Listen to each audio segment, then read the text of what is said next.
বিল্লাহ, ও আল্লাহ তোমার গজব থেকে আমি উমর পানা চাই, তোমার নবীর রাগ থেকে আমি উমর পানা চাই।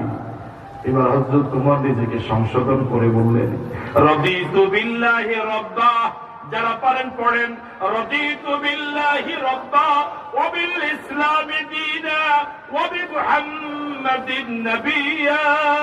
ও নবী, আপনি আমাকে ভুল বুঝবেন না, আমি তাওরাত পড়েছি, তাওরাতের ভক্ত হয়ে গিয়েছি, বিষয়টা এরকম নয়। ইসলাম থেকে আমি সরে গিয়েছি, বিষয়টা এরকম নয়। আপনি নবীর প্রতি আমার কোনো প্রশ্ন আছে, বিষয়টা এরকম নয়।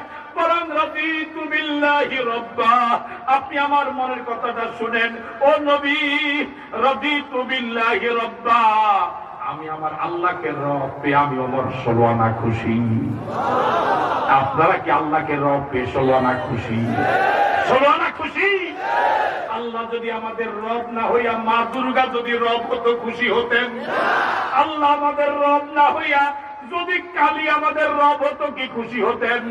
আল্লাহ আমাদের রব না হইয়া যদি সরস্বতী আমাদের রব হতো, খুশি হতেন? আল্লাহ আমাদের রব না হইয়া লক্ষ্মী যদি আমাদের রব হতো, খুশি হতেন? আল্লাহকে রব পেয়ে 16 আনা খুশি, সবাই 16 আনা খুশি। কি নেমত আমরা পেলাম! আল্লাহকে রব হিসেবে পাওয়ার জন্য তেমন কোনো কষ্ট করা লাগে নাই। বিধর্মীর ঘরে জন্ম হলে, বিধর্মীর ঘরে জন্ম হলে, মা বিরোধী বাবা ইসলাম বিরোধী, ওদের ঘরে জন্ম হলে আমি আমার এমন রবকে হয়তো তালাশ করে পেতাম না। বরং আব্বা আম্মা মুসলমান, দাদা দাদি মুসলমান, নানা নানি মুসলমান, ওদের ঘরে আমার মালিক, তিনি আমার এমন দয়ালু মালিক, তিনি আমার এমন আল্লাহ, তিনি আমার এমন আল্লাহ, কত বড় দয়া করেছেন। জন্মগত ভাবে আমি আমার রবকে চিনে পেরেছি। আল্লাহু আকবার। এবার হযরত ওমর বলেন, ওয়াবিল ইসলামি দীনা ওয়াবিল ইসলামি দীনা, ও আল্লাহর নবী, আমার প্রতি আপনি গুসা হয়েন না, রাগ করেন না। ইসলামের ব্যাপারে আমার কোনো প্রশ্ন নাই। ইসলামকে ধর্ম হিসেবে পেয়ে আমি ওমর 16 আনা খুশি। এই হাজার হাজার জনতার কাছে প্রশ্ন, আপনারাও কি ইসলামকে ধর্ম হিসেবে পেয়ে 16 আনা খুশি? 16 আনা খুশি, মন থেকে খুশি। এই পৃথিবীতে আরো কত ধর্ম আছে, হিন্দু, বৌদ্ধ, খ্রিস্টান। যদি আমার আপনার ধর্ম হিন্দু হতো, খুশি হতেন? যদি বৌদ্ধ হতো, খুশি হতেন? যদি খ্রিস্টান হতো, খুশি হতেন? তিনি আমার এমন দয়ালু আল্লাহ, তিনি আমার এমন দয়ালু আল্লাহ। জন্মগত ভাবে ইসলাম পেয়েছি, অন্য ধর্ম থেকে ইসলাম পাই নাই। অন্য ধর্মে অংশগ্রহণ করলে পরে সেখান থেকে ইসলাম হয়তো নাও খুঁজে পেতে পারতাম। ইসলাম পাওয়ার জন্য তেমন কোনো কষ্ট করা লাগে নাই। ইসলামকে মালিক আমাদের জন্য দয়া করে উপহার দিয়েছেন, এই জন্য কি মন থেকে আলহামদুলিল্লাহ বলা যায় না? আওয়াজ দিয়ে বলুন আলহামদুলিল্লাহ, আবার বলুন আলহামদুলিল্লাহ, আরেকবার বলুন আলহামদুলিল্লাহ। কত মুসলমানের সন্তান আছে পৃথিবীতে, যারা মুসলমানের সন্তান হওয়ার পরও ইসলামটা তাদের কাছে সবচেয়ে বিরক্তিকর, অন্য ধর্ম তাদের কাছে অনেক আনন্দের। এরকম মুসলমান সমাজে আছে না? ও যখন বক্তৃতা দিতে দাঁড়ায় অন্য ধর্মের প্রশংসা করে, অন্য ধর্মের লোকদের বহু আমার ভাইয়েরা ব্যাপক প্রশংসা করে। ইসলামের এবং মুসলমানদের আলেম ওলামার কোন প্রশংসাই তার মুখ থেকে বের হয় না। ইসলামটা যদি তোমার কাছে এত খারাপই লাগে, তো মুসলমান হিসেবে পরিচয় দাও কেন? নামটা পাল্টায়া কেন? ঠিক কিনা? এবার হযরত ওমর বলেন, নবী মুহাম্মাদিন নাবিয়্যা ওয়া বি মুহাম্মাদিন নাবিয়্যা, ও নবী, আমার প্রতি আপনি কষ্ট নেবেন না, আপনার নবুয়তের ব্যাপারে আমার কোনো প্রশ্ন নাই।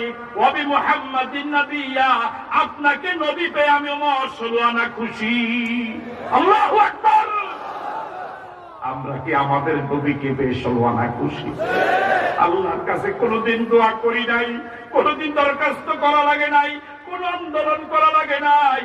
আল্লাহ রাব্বুল আলামিন বিনা দোয়ায়, বিনা দরখাস্তে, বিনা কামনায় শ্রেষ্ঠ নবীর উম্মত করে পাঠালেন। এর থেকে বড় নিয়ামত আর কি হতে পারে? আলহামদুলিল্লাহ। আমার ভাইরা, এবার রাসূল একটা কথা বললেন, হযরত ওমরের বক্তব্য দেওয়ার পরে আল্লাহ নবী মসজিদে নববীতে বলেন, ওয়াল্লাযী নাফসু মুহাম্মাদিন বিয়াদিহি লাউ বাদা লাকুম মূসা ফাত্তাবা'তুমুহু ওয়া তারাকতুমুনি লাদালালতুম আন সাওয়া'ইস সাবিল। ও ওমর শুনে রাখো, ও পৃথিবীর মানুষেরা শুনে রাখো, ও ভবানীগঞ্জের মুসলমানেরা শুনে রাখো, ওয়াল্লাযী নাফসু মুহাম্মাদিন বিয়াদিহি, ওই সত্তার কসম করে বলি যে সত্তার হাতে মুহাম্মদের জীবন, তিনি কে? আরো জোরে বলেন, তিনি কে?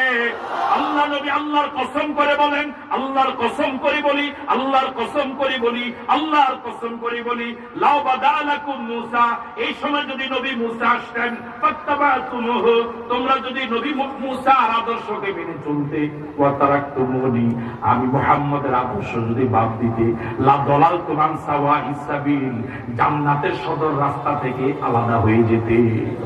জান্নাতের রাস্তা খুঁজে পেতে না, ঠিক কে বলতে? আমি নবীর আদর্শ ছাড়া জান্নাতের এখন আর বিকল্প কোনো পথ নাই।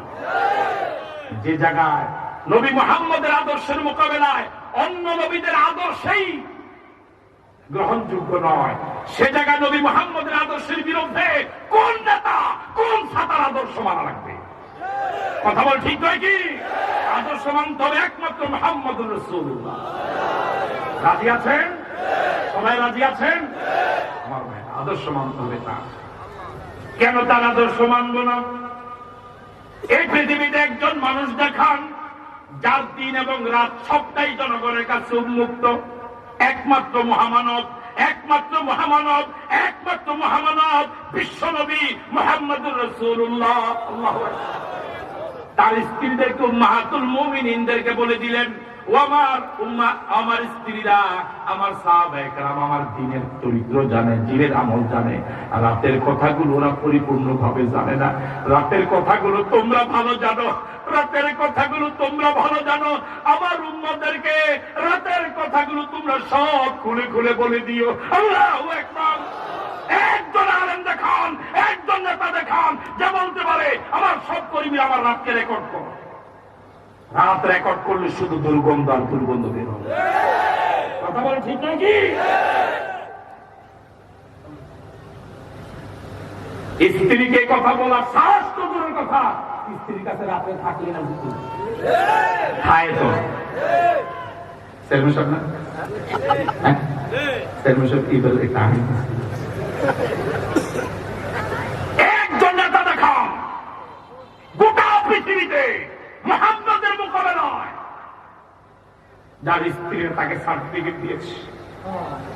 এত কথা বলি, আমার স্ত্রীকে আমার পক্ষে সার্টিফিকেট দিবে? আমি কি আমার ভাইদের সাথে সে আচরণ করি? আমি কি আমার পরিবার পরিবারের সদস্যকে আমার প্রতি সন্তুষ্ট? তিনি কৃষকের আদর্শ ছিলেন, তিনি নানার আদর্শ ছিলেন, তিনি দাদার আদর্শ ছিলেন, তিনি স্বামীর আদর্শ ছিলেন, তিনি রাজনৈতিক নেতার আদর্শ, রাষ্ট্রনায়ক নেতার আদর্শ, তিনি সেনাপতির আদর্শ। জীবনের এমন কোন স্তর নাই যে স্তরে আল্লাহ নবীর আদর্শ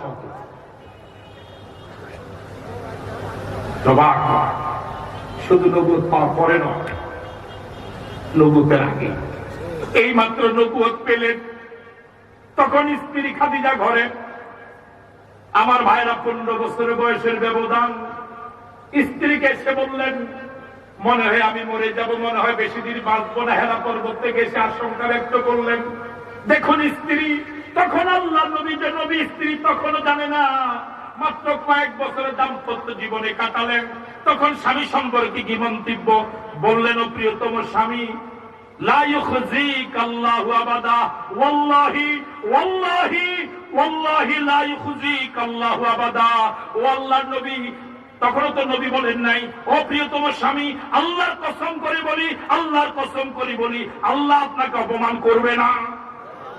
আমি আপনার সাথে দাম্পত্য জীবন কাটিয়েছি, একই ছাদের নিচে, একই চাদর নিচে সময় দিয়েছি। আমি দেখেছি আপনার মতো ভালো মানুষ গোটা পৃথিবীতে একজন নয়। মুহাম্মদুর রাসূল কার সাথে কাকে মিলাও? এই নবীর আদর্শ সমাজ থেকে উচ্ছেদের পথে। বর্তমান পৃথিবীর এই অশান্ত পৃথিবীকে যদি শান্ত করতে হয়, এই ঢাল ঢাল করে যারা পৃথিবীর আগুন যদি নিভাতে হয়, ফিরে যেতে হবে মুহাম্মদুর রাসূলুল্লাহর আদর্শের পথে।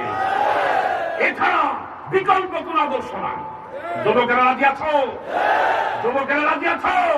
বিশ্বনবী মদিনায় দুহাত প্রসারিত করে আছে এই যুবকদের দিকে তাকিয়ে। ইসলামে যারা শুরুতে বিরোধিতা করেছে সবগুলা, যারা সহযোগিতা করেছে সব।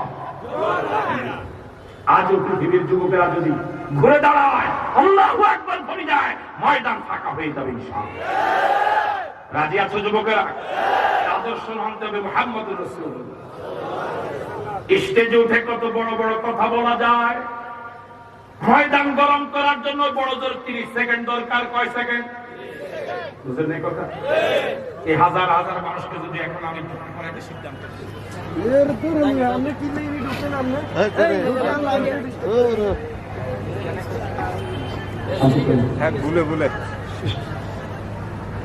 এই হাজার হাজার জনতাকে যদি আমি সিদ্ধান্ত নিই যে আমি আপনাদেরকে এমন দাঁড় করায় মিছিল করব,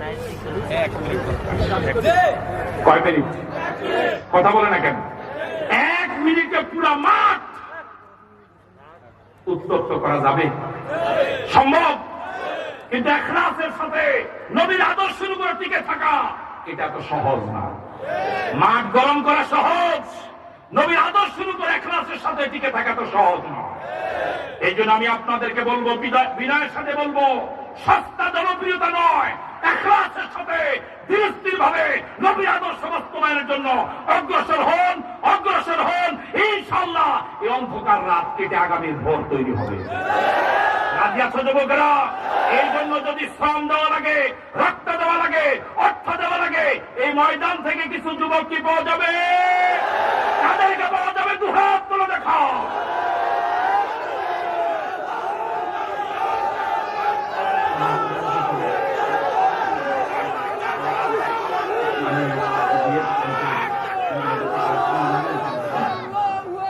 আমার ভাইরা, আমার প্রতি আপনাদের কোনো রাগ নাই তো?